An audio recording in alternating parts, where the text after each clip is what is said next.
নমস্কার, দেখছেন কলকাতা টিভির সংবাদ সারাদিন নিয়ে এই মুহূর্তে রয়েছে আমি তসমিনা। শুরুতেই যে খবর রাখবো, আরজিকর কাণ্ডে প্রথম চার্জশিট গঠন করলো সিবিআই। শিয়ালদা কোর্টে সিবিআই এর চার্জশিট পেশ। আরজিকর কাণ্ডে সিবিআই এর চার্জশিট পেশ। 58 দিনের মাথায় চার্জশিট পেশ এবং 213 পাতার চার্জশিট সিবিআই। মূল অভিযুক্ত সঞ্জয় চার্জশিটে উল্লেখ রয়েছে, এমনটাই কিন্তু সূত্র মারফত জানা যাচ্ছে। চিকিৎসক ধর্ষণ খুনে ধর্ষক সঞ্জয় রায়, এমনটাই চার্জশিটে উল্লেখ রয়েছে, সূত্র মারফত কিন্তু জানা যাচ্ছে। আরজিকর কাণ্ডে প্রথম চার্জশিট গঠন করলো সিবিআই। ইতিমধ্যেই সেই চার্জশিট নিয়ে শিয়ালদা আদালতের উদ্দেশ্যে রওনা দিয়েছেন সিবিআই এর আইনজীবীরা এবং সূত্র মারফত যেটা জানা যাচ্ছে যে ধর্ষণ ও খুনের মামলায় মূল অভিযুক্ত হিসাবে একজনের নামই উল্লেখ রয়েছে চার্জশিটে। পাশাপাশি তথ্য প্রমাণ লোপাটের অভিযোগ সহ বেশ কিছু প্রসঙ্গ উল্লেখ করা হয়েছে। সেখানে জিজ্ঞাসাবাদে কে কি জানিয়েছেন সেই বয়ানের নথি তুলে ধরা হতে পারে চার্জশিটে।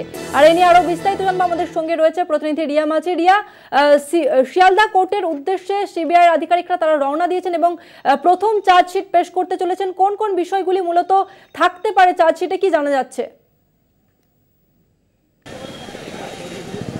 তসমিনা, তোমাকে জানিয়ে রাখবো, ইতিমধ্যেই সিবিআই এর যে সিজিও কমপ্লেক্সের দপ্তর রয়েছে সেখান থেকে তারা বেরিয়ে গিয়েছেন এবং ইতিমধ্যেই শিয়ালদা কোর্টে তারা পৌঁছে গিয়েছেন এবং আর কিছুক্ষণের মধ্যেই যে চার্জশিট পেশ করার যে প্রসিডিং সেটাই শুরু করবে এবং আর কিছুক্ষণের মধ্যেই চার্জশিট পেশ করতে চলেছে সিবিআই আধিকারিকদের স্পেশাল ক্রাইম ব্রাঞ্চ। এবং সেই জায়গা থেকে তোমাকে জানিয়ে রাখবো যে সূত্র মারফত যেমনটা জানা যাচ্ছে যে আরজিকর ঘটনা নিয়ে রীতিমতো তোলপাড় হয়ে উঠেছিল যে কে এই ঘটনার সঙ্গে যুক্ত রয়েছে, কে মূল অভিযুক্ত বা কে এই পুরো ঘটনার প্ল্যানিং প্লটিং করেছিল, এই নিয়ে কিন্তু রীতিমতো রাজ্য রাজনীতি উত্তপ্ত হয়ে উঠেছিল এবং সেই জায়গা থেকে দাঁড়িয়ে সিবিআই এর যে চার্জশিট সেটা কিন্তু রীতিমতো ভাবাবে। কারণ সিবিআই এর চার্জশিটে উল্লেখ রয়েছে যে মূল অভিযুক্ত সঞ্জয় রায়, যে কিনা কলকাতা পুলিশের হাতে ধৃত সঞ্জয় রায়, যাকে হাইকোর্টের নির্দেশে পরে স্থানান্তর করা হয় সিবিআই এর কাছে এবং সেই সঞ্জয় রায় কিন্তু মূল অভিযুক্ত বলে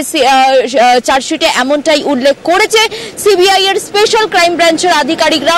এবং পাশাপাশি তোমাকে জানিয়ে রাখবো যে শুধু তাই নয়, যে ধর্ষণ এবং খুন এই দুটো কে করেছে, আলাদা আলাদা কেউ করেছে নাকি পুরো প্ল্যানিং প্লটিং সাজিয়ে তাকে খুন করে ধর্ষণ করা হয়েছে নাকি ধর্ষণ করে খুন করা হয়েছে, এই যে একাধিক প্রশ্ন সামনে এসেছে। এবং আমরা এর আগে যে তথ্য বা যে খবর করেছিলাম, যেখানে কলকাতা টিভির পর্দায় আমরা এক্সক্লুসিভলি দেখিয়েছিলাম যে ডিএনএ টেস্টে সেখানে কি তথ্য পাওয়া গিয়েছে, কি রিপোর্ট এসেছে, সেখানেও কিন্তু চূড়ান্ত হয়েছিল যে সঞ্জয় রায় যে ধর্ষক বা সেই যে খুন করেছে সেই একাধিক তথ্য প্রমাণ কিন্তু ডিএনএর যে রিপোর্ট সেখান থেকে স্পষ্ট হয়েছিল। এবার সেই চার্জশিটে উল্লেখ রয়েছে সেই তথ্য যে খুন এবং ধর্ষণ সঞ্জয় রায় করেছে বলে এমনটাই সেই চার্জশিটে উল্লেখ করেছে সিবিআই বলে এমনটাই সূত্র মারফত জানা যাচ্ছে। এবং 58 দিনের মাথায় যে চার্জশিট জমা দিতে চলেছে সিবিআই, সেখানে 200রও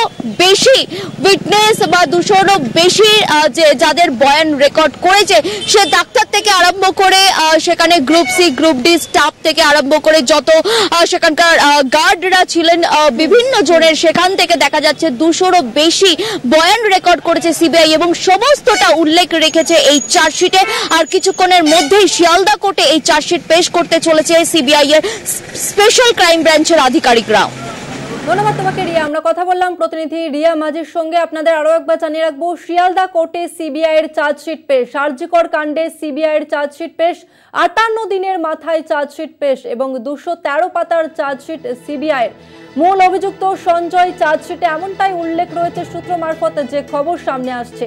চিকিৎসক ধর্ষণ খুনে ধর্ষক সঞ্জয় রায়, এমনটাই উল্লেখ রয়েছে সিবিআই চার্জশিটের সূত্র মারফত, এমনটাই জানা যাচ্ছে।